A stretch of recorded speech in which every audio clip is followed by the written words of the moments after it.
एक बार भगवान बुद्ध ने अपनी अंतर्दृष्टि से देखा कि आल्वी नगर का एक किसान श्रोतापन प्राप्त करने के लिए परिपक्व है। इस कारण वे आल्वी नगर गए, जो श्रावस्ती से 30 योजन दूर पड़ता था। संयोगवश उसी दिन किसान का बैल खो गया, इसलिए किसान को अपना बैल खोजने के लिए इधर उधर जाना पड़ा। इस बीच आल्वी गांव में बुद्ध और उनके शिष्यों को भोजन दान दिया गया।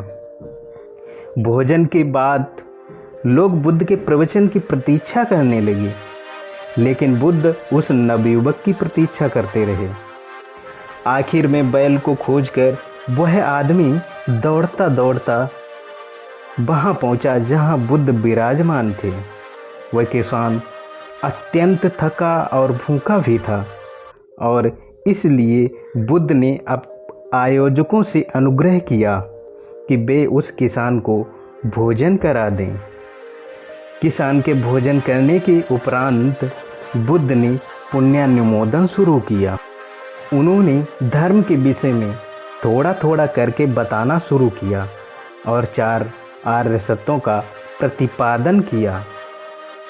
उनके प्रवचन के अंत में वह किसान श्रोतापन्न हो गया।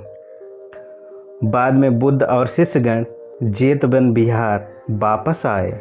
रास्ते में भिक्षुगण चर्चा कर रहे थे कि तथागत की कृपा देखो कि बुद्ध ने पहले किसान को भोजन कराया और उसके बाद ही प्रवचन देना प्रारंभ किया। उनकी बातें सुनकर तथागत ने कहा, भिक्षुगण, जो तुम कह रहे हो वह सत्य है, लेकिन तुम्हें यह नहीं मालूम कि मैं 30 योजन दूर से उसी किसान के लिए आया हूँ, क्योंकि मुझे यह दिख गया था कि वह श्रोतापन प्राप्त करने में की स्थिति में है।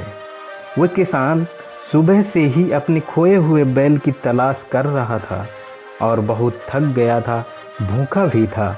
अगर वह भूखा ही रहता, भूख की पीड़ा उसे प्रवचन से वंचित कर देती, उसका ध्यान पूरी तरह से उसमें नहीं लगता।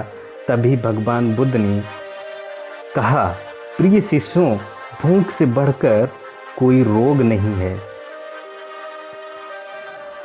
बुद्ध कहते हैं, सामान्य रोग एक बार चिकित्सा कर देने से ठीक हो जाता है, वह समूल समाप्त हो जाता है या दब जाता है, पर भूख का रोग ऐसा नहीं है। भूख का रोग सामान्य रोगों की तरह नहीं है।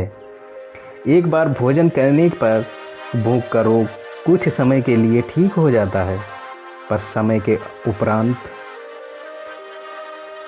वह पुनः प्रकट हो जाता है। कहने का आशय यह है कि भूख की पुनरावृत्ति हो जाती है।